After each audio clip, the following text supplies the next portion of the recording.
মানি ভাইরা, আমার জীবন সুন্দর হওয়া না হওয়া, আমি জীবনে শান্তি পাওয়া না পাওয়া,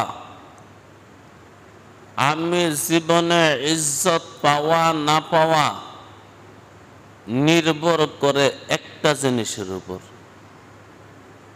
সেই জিনিসটা হলো আমি পরকাল নামের জীবনটা বিশ্বাস করেছি কিনা।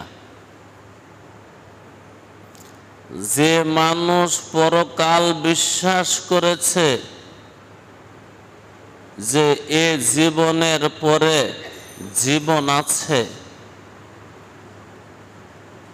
এই জীবনের পরে জীবন আছে, এই দেশের পরে দেশ আছে, এই রাজ্যের পরে রাজ্য আছে, এই কথাটা যার বিশ্বাস হয়েছে যতটুকু, তার জীবন সুন্দর হয়েছে ততটুকু।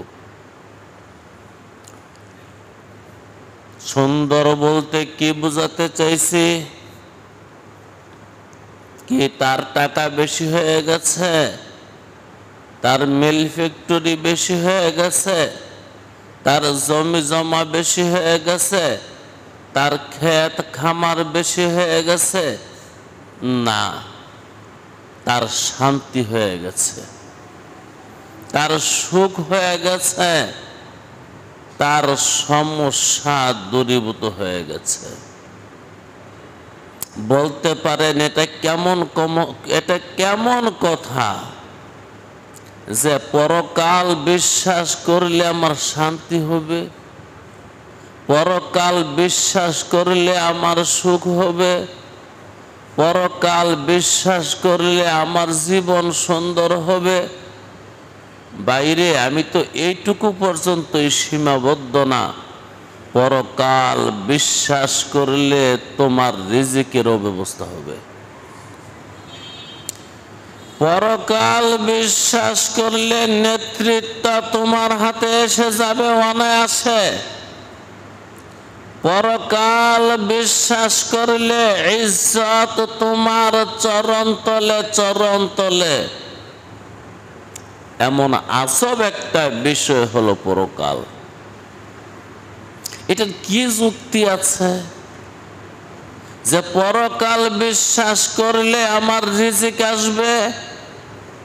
জি, যে মানুষটা পরকাল বিশ্বাস করতেছে ওই মানুষটা পাপ ছেড়ে দিয়েছে, যে মানুষটা পাপ ছেড়ে দিয়েছে ওই মানুষটাকে কুদরত অত্যন্ত ইজ্জতের সাথে গায়েব থেকে রিজিক প্রদান করে। যে মানুষটা পরকাল বিশ্বাস করছে ওই মানুষটা পাপ পঙ্কিলতা ছেড়ে দেওয়ার কারণে ইজ্জত তার বাড়িতে মেহমান হিসেবে ঢুকে গোলাম হিসেবে বসে আছে। এই জন্য তোমার জিন্দেগি ঠিক করবার চাও, তাহলে পরকাল বিশ্বাস করো। যার পরকালীন বিশ্বাস যত সুন্দর, তার জীবন তত সুন্দর, কর্ম সুন্দর, কথা সুন্দর, আচার আচরণ সুন্দর, মানুষটার গতি সুন্দর। আল্লাহ রাব্বুল আলামিন সূরা আম্বিয়ার শুরুতে বলেন, ইকতারাবা লিন-নাসি হিসাবুহুম ওয়া হুম ফি গাফলাতিন মুরিদুন।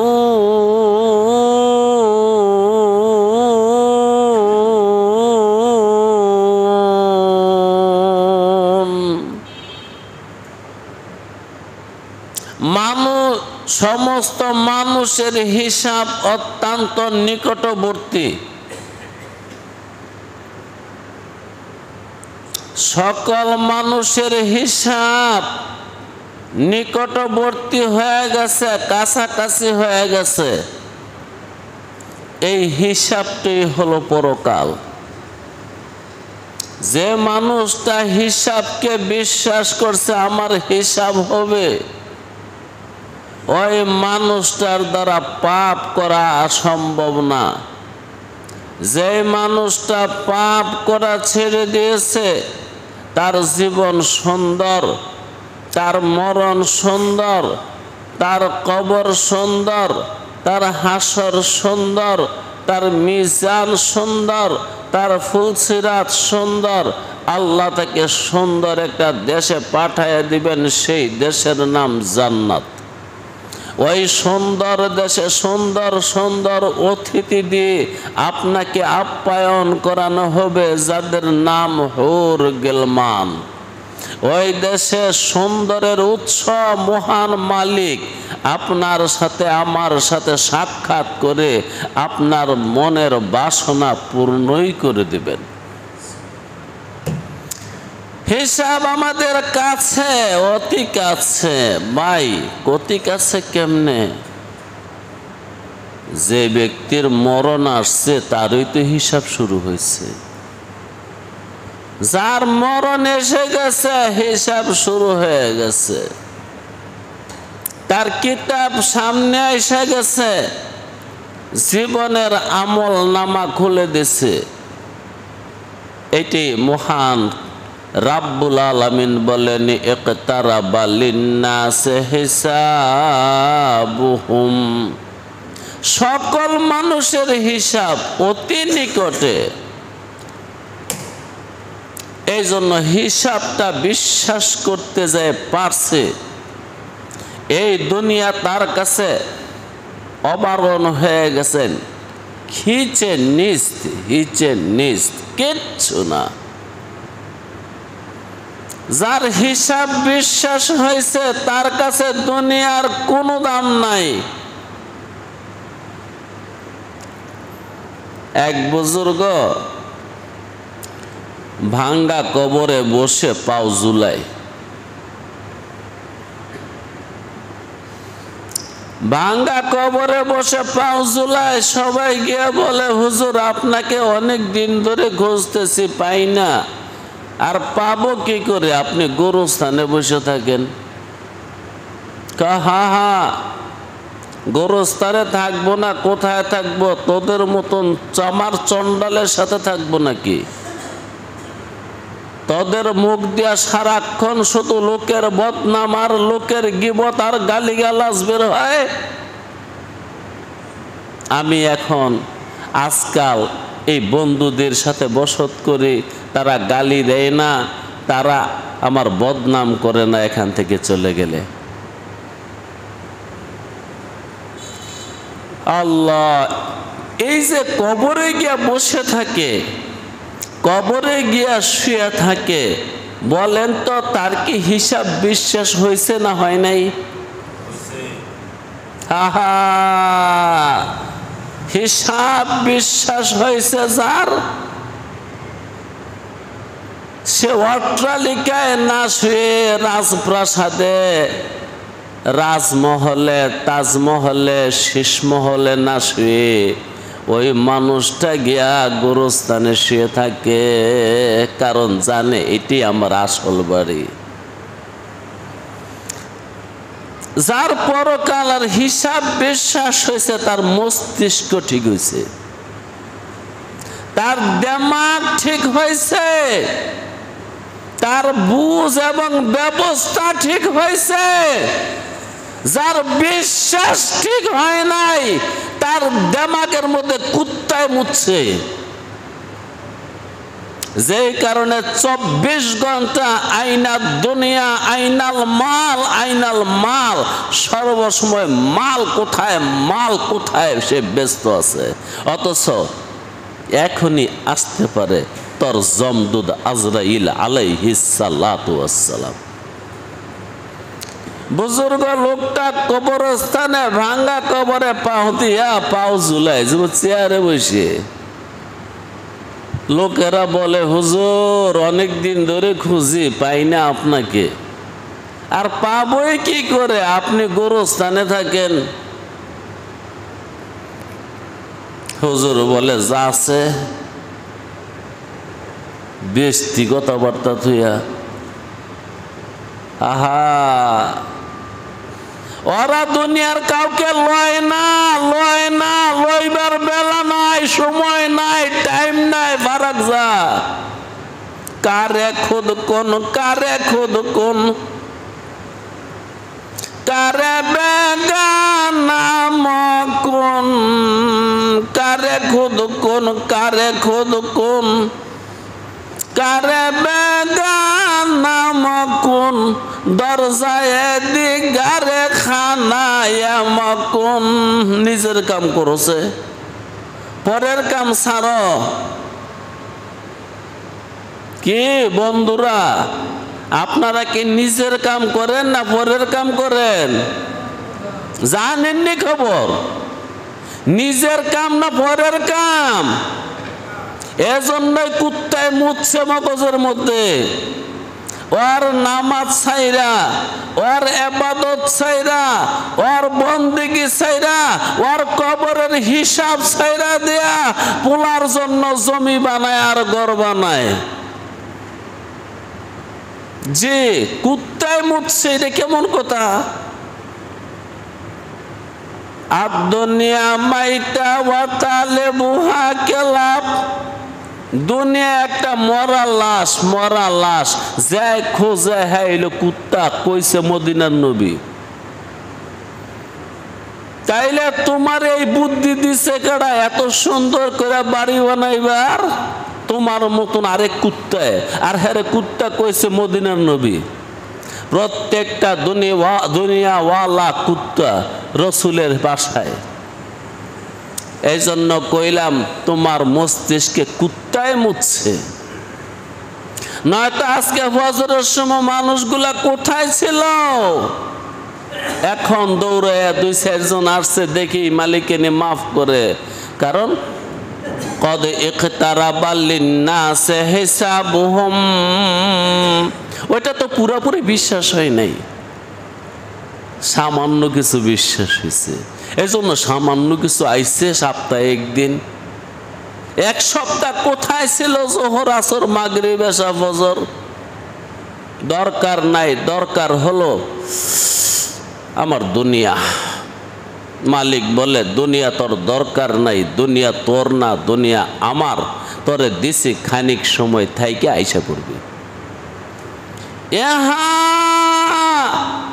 हम सब मुसाफिर है, वही आखिर ठिकाना।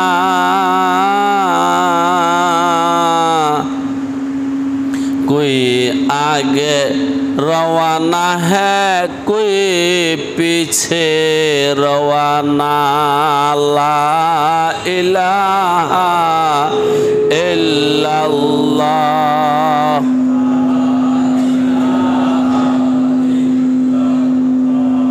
ला इलाहा इल्लल्लाह, ला इलाहा इल्लल्लाह, ला इलाहा इल्लल्लाह,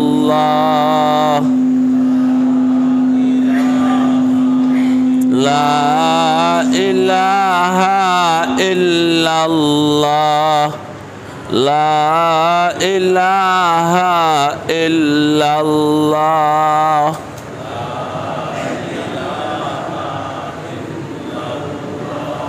ला इलाहा इल्लल्लाह, ला इलाहा इल्लल्लाह,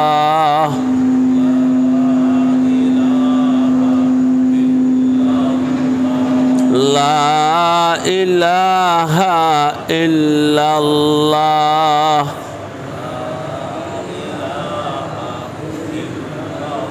ला इलाहा इल्लल्लाह, मुहम्मदुर रसूलुल्लाह सल्लल्लाहु अलैहि वसल्लम। मोबाइल देन से ইকতারাবা লিন্নাস হিসাবুহুম, ও মানুষ তোমার হিসাবের সময় কিন্তু অত্যন্ত কাছে হয়ে গেছে, হিসাবের সময় ঘনীভূত হয়ে গেছে। ওহুম ফি গাফলাতিন মুরিদুন,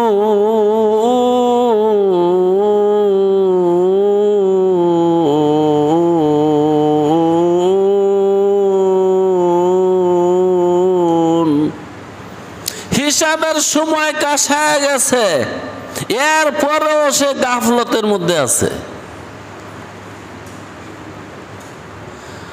আল্লাহ নবী আলাইহিস সালাতু ওয়াস সালাম বলছেন, মানুষ যখন বুড়া হয়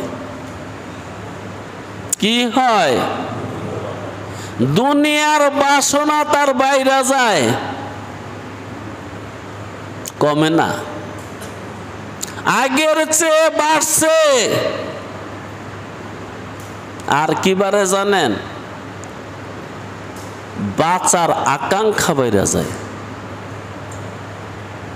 আরেক হাদিসে আছে, বুড়া মানুষে কৃপণ হয়ে যায়, বখিল হয়ে যায়। যে কথাগুলো অতি সত্য।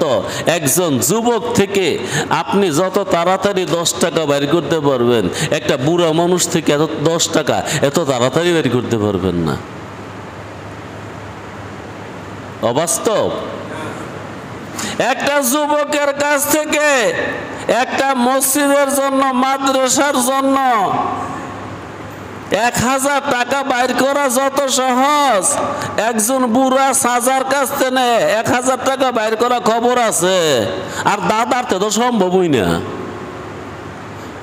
এই জন্য মাদ্রাসা মসজিদগুলো কি বুড়া মানুষের টাকা দা চলে না জুয়ান মানুষের টাকা দা? যুবকের টাকা দা। ওই যে রসুল বলছে, যত বুড়া হয় দুনিয়ার লালসা বেড়ে যায়, সম্পদের দাম তার কাছে বেড়ে যায়, আর মরতে রাজি না, মরতে রাজি না, মরতে রাজি না। যাক, এই যে সময়ে সময়ে দেশে বিভিন্ন আন্দোলন হয়, মুক্তিযুদ্ধ হয়েছে, বুড়ারা মরছে না যুবকরা? বাসার জন্য শহীদ হয়েছে, এটার জন্য শহীদ হয়েছে বুড়ারা না। এত সস্তা না বুড়ার জীবন, সস্তা হয়েছে যুবকের জীবন। আল্লাহ বলেন, তোর হিসাব তো অনেক কাছে, তারপরেও তুই গাফলতের মধ্যে। গাফলত কি জিনিস? গাফলত হলো অমনোযোগী হওয়া, অনীহা প্রকাশ করা, অনীহা। আসলেই কি হিসাবের বিষয়ে আমরা মনোযোগী না মনোযোগ ছাড়া? একটু কথা কইতেন না? আরে এটা তো ঘন্টার পরে ঘন্টা ওয়াজ হইতো না, নয় 5 মিনিট।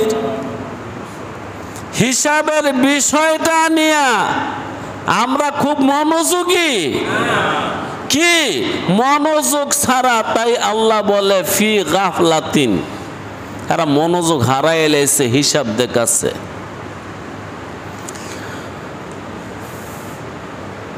ফি গাফলাতিন মুরিদুন, দুইটা সমস্যায় তারা আছে। একটা সমস্যা হলো মনের মধ্যে গাফলত, এর মানে মনোযোগ নাই। আরেকটা সমস্যা হইল সে মুরিজ, ওই হিসাব থেকে মুখ ফিরাইয়া মুখ অন্যদিকে দিয়ে রাখছে। হিসাব হলো কবরে, হাসরে, মিজানে, ফুলসিরাতে, আর তার মুখ হলো দুনিয়ার দিকে। মুরিজ এরাজ করনেওয়ালা, এর মানে বিপরীত দিকে মুখ দেওয়া। হিসাবের দিকে আমাদের কোনো মনোযোগ নাই, মুখ নাই। আমাদের চেহারা হিসাবের দিকে না, আমাদের পিঠ হিসাবের দিকে। তাই আল্লাহ বলেন মুরিজুন, তারা যে শুধু গাফলাতের মধ্যে আছে তাই নয়, তারা প্রত্যেকটা মানুষ মুরিজ, বিপরীত দিকে তাকায় রয়েছে। ছোট্ট একটা কথা মনোযোগ দিয়ে শোনেন, গাফলাত এটা অন্তরের ব্যারাম। কিসের ব্যারাম? যার হৃদয় খারাপ হয়ে গেছে সে গাফেল হয়ে গেছে। যেই জিনিসের প্রতি গাফলত আসছে ওই জিনিসের প্রতি মনোযোগ নাই, কিন্তু যেই জিনিসের প্রতি অনুরাগ আছে ওই জিনিসকে মন দিয়ে দিছে। যেই জিনিসের প্রতি অনুরাগ সেই জিনিসকে মন দিছে। এই যে দেশে গুড়ি গুড়ি বৃষ্টি হচ্ছে তাই বলে কি বাজার বন্ধ হয়ে গেছে? না, বন্ধ হইলে মসজিদ বন্ধ না। এই বৃষ্টির মধ্যে, এই গুড়ি গুড়ি মেঘের মধ্যে বৃষ্টি মসজিদে যাওয়ার দরকার নাই। ফজরের সময় বেশি হইলে 5 জন 3 জন। আল্লাহ বলেন ফি গাফলাতিন, ও আদমের সন্তান তোরা গাফেল হয়ে গেলি, বুঝলি না আমার সংবাদের মর্ম, আমার সংবাদকে উপেক্ষা করলে তোরা গাফলতের মধ্যে আছিস। মন যখন কোনো কিছুকে চায় না, স্বাদ লাগে না, তখন মন গাফেল হয়। আমাদের চিন্তা করে দেখেন, হিসাব, কবর, হাসর, মিজান, এমনকি জান্নাত, এগুলো আমাকে স্বাদ লাগে না। যদি স্বাদ লাগতো তো আমরা ওই দিকে মুখ করে দৌড়াইয়া যাইতাম। আমাদের কাছে হিসাব কিতাব, এই কবর, হাসর, মিজান, ফুলসিরত, এগুলা স্বাদ লাগে না, টকটক লাগে, সুক্কা সুক্কা লাগে, নিতসা। এই জন্য এগুলাকে পিঠ দিছি, মুখ দিছি দুনিয়ার দিকে। ফি গাফলাতিন মুরিদুন,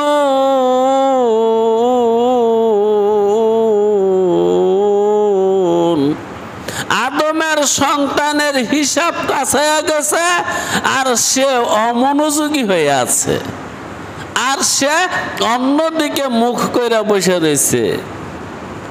আরে আকেল না হো গাফেল। বাইরে দুনিয়ার প্রতি মনোযোগী আর মরণের প্রতি অমনোযোগী, এই মানুষটা জ্ঞানী না। আপনারা সজাগ না, এই অবসরে ঘুমায় গেছেন। দুনিয়ার প্রতি মনোযোগী আর হিসাবের প্রতি অমনোযোগী, ওই মানুষটা জ্ঞানী না। আল্লাহ জ্ঞান আছে তার, যে ব্যক্তি দুনিয়ার প্রতি অমনোযোগী, হিসাবের প্রতি মনোযোগী। আরে আকাল না হো গাফেল, আরে মানুষকে আকল দিছে না দেয় নাই? আকল কুত্তায় মুত্তে দিছে। अरे अकल ना हो गाफिल, तुझे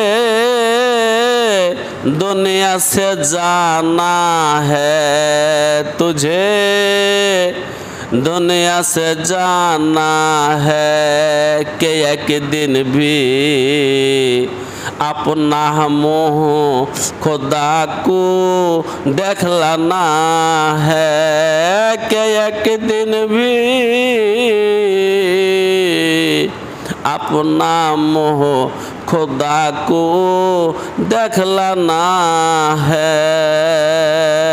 इक़्तरब लिन्नास हिसाबुहुम, ও মানুষ তোর হিসাব কাছায় গেছে। অহুম ফি গাফলাতিন, অথচ তুই অমনোযোগী এবং গাফেল। মুরিদুন, আমি তো দেখতাছি তোর মুখমণ্ডল হিসাবের দিকে নয়, তোর মনোযোগ হিসাবের দিকে নয়, তোর মুখ এবং চেহারা অন্য দিকে।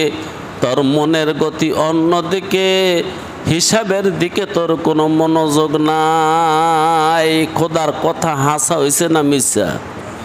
প্রত্যেকটা মানুষ নিজেকে দিয়া হিসাব করেন বন্ধু। খোদার এই আয়াতটা সূরা আম্বিয়ার প্রথম আয়াত। কথাটা কত সত্য, কত সত্য।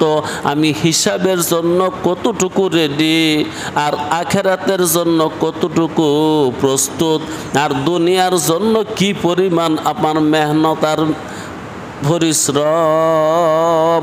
ওই যে একটা বুজুর্গের কথা বলছিলাম, কবরস্থানে বসে থাকে না, বলছিলাম না? দেশের মানুষ গিয়ে বুজুর্গরে ধরছে, বুজুর্গ আপনি কবরস্থানে থাকেন থাকেন, আমাদের জন্য একটু দোয়া করেন না। কি দোয়া রে? বাজারে সদার দামের মধ্যে আগুন লাগছে, কেনার মতন শক্তি সবার নাই। তখন বুজুর্গ কি উত্তর দিছে একটু শুনেন, এখানেই শেষ। তখন বুজুর্গ বলে, একটা চালের দানা, মাত্র একটা চালের দানা যদি 1 লক্ষ টাকা হয়, এতে আমার কিছু আসে যায় না। এরকম ওয়াহিদুক দোয়া আমি করি না। সুবহানাল্লাহ কর না। আমরা তো সারাদিন এই সমস্ত দোয়াই করি। ওরা বুঝছে, বুজুর্গে উত্তর দিছে, একটা চালের দানা 1 লাখ টাকা হলে আমি এই সমস্ত দোয়া খোদার দরবারে করতে রাজি না। আমি বলবো আল্লাহ আমারে মাফ করে দাও, কারণ আমি বিশ্বাস করছি রিজিকের চিন্তা আমার কাজ নয়। যিনি আমারে বানাইছে তিনি নামই রব, তিনি আমারে রিজিক দেব, আমি তারে সেজদা দেব। কারে খোদ কোন, কারে খোদ কোন, কারে বেগা নাম কোন, এটি নিজের কাজ। তুমি তোমার মালিককে সেজদা করো, মালিক রুজি তোমাকে রিজিক দিবে। এমন কথা আছে বন্দারে, নাহনু নারযুকুকা, আমি তোরে রিজিক দিয়ে দিমু। আর জায়গাত আছে মিন হাইসু লা ইয়াহতাসিবু, বন্দারে তোরে রিজিক দিমু এমন এক রাজ্য থেকে যে রাজ্য সম্পর্কে তোর কল্পনাও নাই, ধারণাও নাই, ছুঁইতে পারিস না, দেখতে পারিস না। গায়েব নামে একটা জগৎ আছে, ওইখান থেকে রিজিক দিয়ে দেব। আখিরে দাওয়ানা আনিল হামদুলিল্লাহি রাব্বিল আলামিন।